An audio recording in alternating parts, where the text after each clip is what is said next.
আজ ঢাকার নয়াপল্টনে বিএনপির কেন্দ্রীয় কার্যালয়ের সামনে যে তারুণ্যের সমাবেশ অনুষ্ঠিত হচ্ছিল, সেখানে কথা বলেছেন বিএনপির ভারপ্রাপ্ত চেয়ারম্যান জনাব তারেক রহমান, সালাউদ্দিন আহমেদ, মির্জা আব্বাস এবং আরও অনেকে। তো এই ভিডিওতে আমি আলোকপাত করব এই তিনজনের বক্তব্যের উপর: তারেক রহমান, সালাউদ্দিন আহমেদ এবং মির্জা আব্বাস। আর সঙ্গে থাকছে রুমিন ফারহানার, মুখরা রুমনি রুমিন ফারহানার অতি সম্প্রতি দেয়া ভারতীয় গদি মিডিয়ার একটি চ্যানেলে আজ তক বাংলায় যে সাক্ষাৎকার দিয়েছে রুমিন ফারহানা, সেই বিষয়ে আলোকপাত করব। প্রিয় দর্শক, আসসালামু আলাইকুম এবং অনেক অনেক শুভকামনা সবার জন্য। তো আজ অনুষ্ঠিত হচ্ছিল তারুণ্যের সমাবেশ, অন্যান্য জায়গায়ও হয়েছে, আজ ঢাকায় হচ্ছিল বিএনপির কেন্দ্রীয় কার্যালয়ের সামনে। আর সেখানে লন্ডন থেকে ভার্চুয়ালি যুক্ত হয়েছিলেন ভারপ্রাপ্ত চেয়ারম্যান জনাব তারেক রহমান। তো প্রথমে তার বক্তব্য দিয়ে শুরু করি। তারেক রহমান সাধারণত খুব গুছিয়ে কথা বলেন, আস্তে আস্তে কথা বলেন, শব্দ চয়ন, বাক্য গঠনে অত্যন্ত সতর্ক, শুনতে ভালো লাগে তার কথা। তার বক্তব্যের সঙ্গে আমি একমত হই না, হবার প্রয়োজনও নেই, বাট কথা বলার স্টাইলটি আমার ভালোই লাগে। কিন্তু আজ অন্য একজন তারেক রহমানকে দেখলাম আমি, সেই পরিমিতি বোধ, ঠান্ডা মেজাজে কথা বলা, ধীরস্থিরভাবে সেই তারেক রহমানকে পেলাম না। অন্য কাউকে পেলাম আক্রমণাত্মক, কিছুটা না, বেশ আক্রমণাত্মক অন্তর্বর্তীকালীন সরকারের উপর, ইন পার্টিকুলার ডক্টর মোহাম্মদ ইউনূসের উপর যথেষ্ট আক্রমণাত্মক ছিলেন তিনি। তার শব্দ চয়ন সব কিছু থেকে সেটি বোঝা গিয়েছে, ফেশিয়াল এক্সপ্রেশন। তো দেখা যাক তিনি নির্দিষ্ট করে কিছু কথা বলেছেন, কি ছিল সেগুলো। তিনি বলেছিলেন আগামী জাতীয় সংসদ নির্বাচন নিয়ে টাল বাহানা শুরু হয়েছে, আগামী ডিসেম্বরের মধ্যে জাতীয় নির্বাচন অনুষ্ঠিত হতে হবে এবং জাতীয় নির্বাচন অনুষ্ঠিত হবে, এরকম লম্বা করে টান দিয়েছিলেন, জোর দেবার জন্য এমফেসাইজ করছিলেন বিষয়টির উপর, বেশ নাটকীয়ভাবে, কানে লাগবার মতো। আরো বলছিলেন অতীতের তত্ত্বাবধায়ক সরকারগুলো 3 মাসের মধ্যে নির্বাচন দিতে পেরেছে সাকসেসফুলি, কোনো সমস্যা হয়নি। আর এই সরকার এখন 10 মাসে গড়ালো, তারা দায়িত্ব নিয়েছে, এখনো তারা নির্বাচন দিতে চাচ্ছে না, নির্বাচন দিতে পারছে না, নির্বাচনের একটি রোডম্যাপ পর্যন্ত ঘোষণা করছে না। তো বেশ নাখোশ তিনি, এবং সেই নাখোশ ভাবটি ভালোভাবেই আজ তিনি প্রকাশ করলেন। তিনি আরো বলেছিলেন আমরা ফেসিবাদ মুক্ত বাংলাদেশে জনগণের ভোটে, জনগণের কাছে জবাবদিহিতামূলক, জনগণের কাছে দায়বদ্ধ একটি সরকার দ্রুত দেখতে চাই। বেশ জোর দিয়ে কথাগুলো বলছিলেন তিনি, কিন্তু তিনি যে শব্দগুলো উচ্চারণ করেছিলেন বা ব্যবহার করেছিলেন, এগুলো কি তিনি মিন করেছিলেন? তাদের সরকার তো আগেও ক্ষমতায় ছিল, তারা কি কখনো এগুলো মিন করেছিল? জনগণের কাছে জবাবদিহিতামূলক, জনগণের কাছে দায়বদ্ধ একটি সরকার দেখতে চাই, আসলে কি তাই ঘটেছিল কখনো? তাদের সরকার কি কখনোই জনগণের কাছে দায়বদ্ধ ছিল? না, ছিল না। এই দেশের ইতিহাস, তাদের রাজনৈতিক ইতিহাস, তাদের ক্ষমতায় থাকবার ইতিহাস এই কথা বলে না, কখনোই তাদের সরকার জনগণের কাছে দায়বদ্ধ ছিল না। সো এগুলো পলিটিক্যাল র্যাটরিক, আর রাজনীতিবিদরা র্যাটরিক করবেন, এটি স্বাভাবিক। আর তিনি সেভাবেই বলছিলেন, তারা এইসব বলবেন সুগার কোটেড কথাবার্তা, আমরা মেনে নিব, আমরা এগুলোতে আস্থা রাখবো, বিষয়টি এরকম না। বিএনপি নেতাকর্মীরা হয়তো রাখতে পারেন, সবাই হয়তো রাখছেনও না, অনেকে মনে মনে হাসছেন যে নেতা তো ভালোই বলছে, ক্ষমতায় যাওয়ার জন্য এগুলো চমৎকার। বাস্তবে কি হবে? আগে যা হয়েছিল বিএনপির 3 টার্মে, এখন কি তার চেয়ে ব্যতিক্রম কিছু হবে? হবার কি কোনো সুযোগ আছে? সিচুয়েশন তো সেটি বলছে না। অতি সম্প্রতি ইশরাক হোসাইনের রাজ্যাভিষেক নিয়ে যে কাণ্ড বিএনপি ঘটালো, বিএনপির ভাষায় একটি অবৈধ নির্বাচন, যে নির্বাচনের কোনো অস্তিত্বই ছিল না, তারা সেই নির্বাচন মানেনি। সেই নির্বাচনে তারা ইশরাককে জয়ী দেখিয়ে ইশরাককে রাজ্যাভিষেক করাতে চেয়েছিল, বা এখনো চাচ্ছে, যে 2 দিনের জন্য হলেও দক্ষিণ সিটি কর্পোরেশনের মেয়র আসনটি অলঙ্কৃত করবে তাদের ইশরাক। তো নিজেদেরই দাবি করা একটি অবৈধ নির্বাচনের মেয়র বানিয়ে তাদের দলের লোককে তারা ক্ষমতায় বসাতে চাচ্ছে। তো এর চেয়ে হাস্যকর, এর চেয়ে স্ববিরোধিতা, এর চেয়ে দ্বিচারিতা আর কিছুই হতে পারে না। সো তাদের এই দ্বিচারী আচরণ আগেও দেখেছি আমরা, আমরা অভ্যস্ত এগুলো দেখে দেখে। সো এখনো অবাক হব না। আমি যে পরিমিতি বোধ সম্পন্ন তারেক রহমানের কথা বলছিলাম, তাকে আজকে হারিয়ে ফেললাম কমপ্লিটলি, এবং সম্ভবত এই হলেন তারা। এবং ক্ষমতায় আসলে আমরা এমনই কিছু পাবো বিএনপির কাছ থেকে এবং তারেক রহমানের কাছ থেকে। যদিও ভেবেছিলাম তিনি দীর্ঘদিন গণতন্ত্রের সূতিকাগার, ইউকেতে ছিলেন, খোদ লন্ডনে বসে সবকিছু দেখেছেন, ওখানকার রাজনীতি কেমন হয়, লোকদের সহিষ্ণুতা, অন্য বিরোধী দলের প্রতি তাদের টলারেন্স, সবকিছু মিলে গণতান্ত্রিক বোধ, মনন মানসিকতা, এইসবের সঙ্গে তিনি বোধহয় পরিচিত হয়েছেন আমি ভেবেছিলাম। কিন্তু আমি আজ যেই তারেক রহমানকে পেলাম, তার যেই স্টাইলে, যেই ঢঙে তিনি বক্তব্য রাখলেন এবং অন্তর্বর্তীকালীন সরকারকে যেভাবে তুলাধুনো করলেন বলবো, এবং হুমকি দিলেন পরোক্ষে, তো এই তারেক রহমানকে আমি চিনতাম না। এবং আমার ভাবনার যে তারেক রহমান, তার চেয়ে এটি ভিন্ন ছিল আজকে তারেক রহমান, অন্য কেউই ছিল সম্পূর্ণভাবে। এনিওয়ে, হতেই পারে। আর একই সমাবেশে কথা বলছিলেন সালাউদ্দিন আহমেদ। তো মিস্টার সালাউদ্দিন আহমেদ হুমকি দিচ্ছিলেন আঙুল উঁচিয়ে, এইভাবে মুজিবীয় কায়দায় আঙুল উঁচিয়ে বলছিলেন, বেশ তেজস্বী লাগছিল তাকে। এই সেদিনও মৃতপ্রায় ছিলেন, জীবন মৃত একজন সালাউদ্দিন আহমেদ। আজকে বেশ তেজ দেখলাম তার কণ্ঠে। সেই তেজোদ্দীপ্ত কণ্ঠে আজ বলছিলেন যে সরকারের নাটক দেখেছে, অধ্যাপক ইউনূস নাটক করছিলেন, সেই কথা বলছিলেন। চেয়েছিলাম নির্বাচনী রোডম্যাপ, পেলাম একটি নাটক, পদত্যাগের নাটক। খুব জোরালোভাবে বলছিলেন, নাটক শব্দের উপর নাটকীয় জোর দিচ্ছিলেন।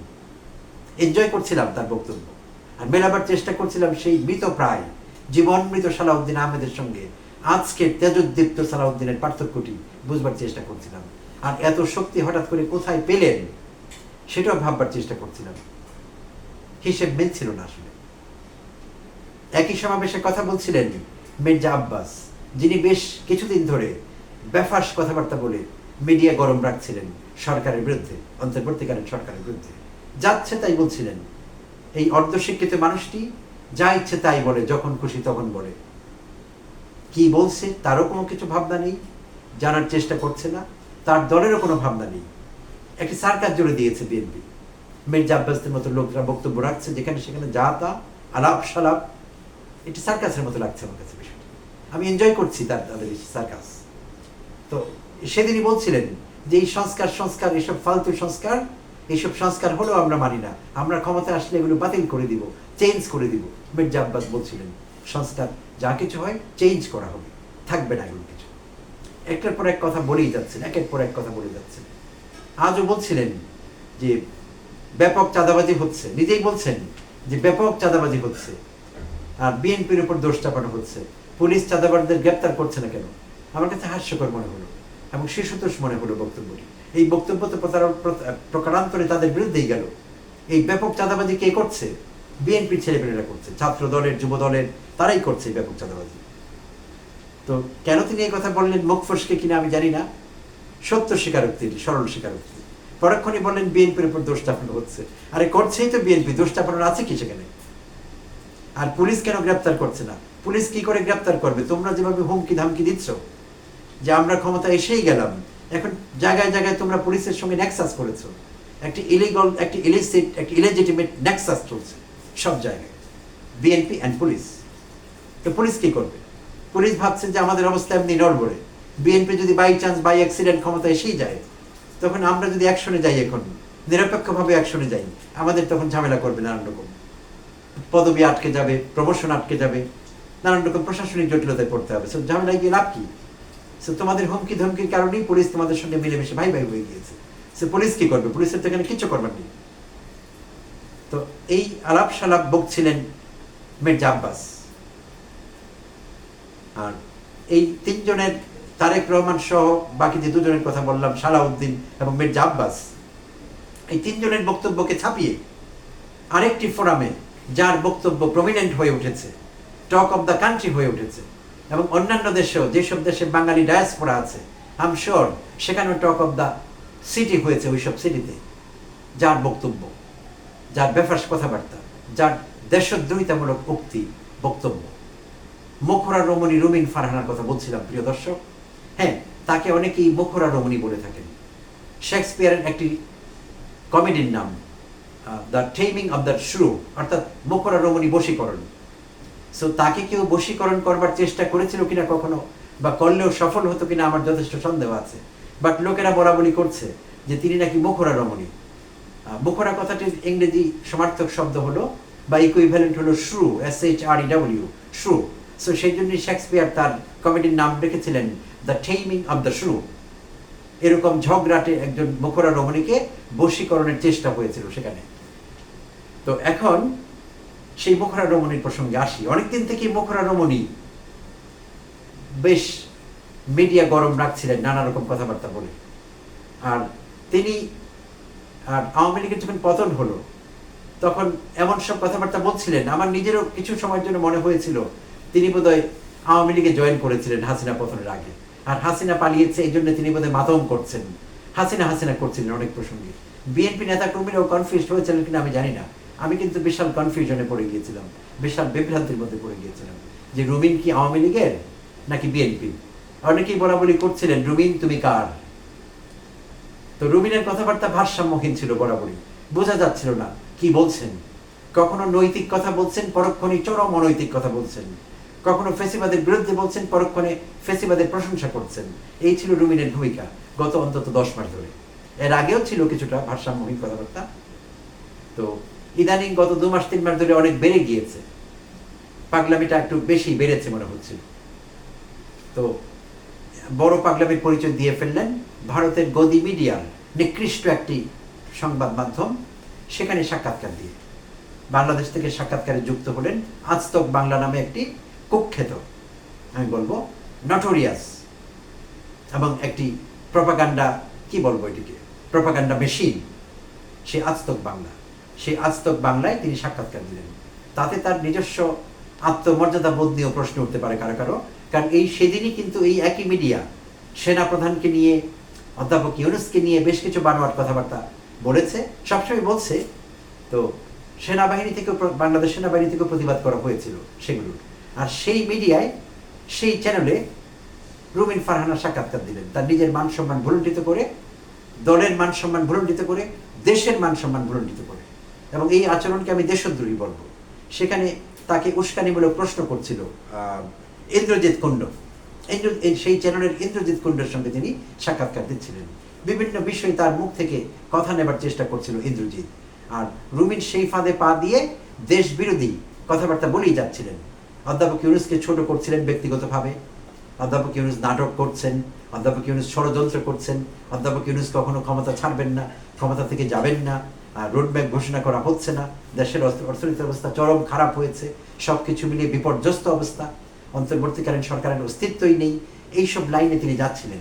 তো তার এই সব কথাবার্তা বাংলাদেশের বিরুদ্ধে যাচ্ছিল।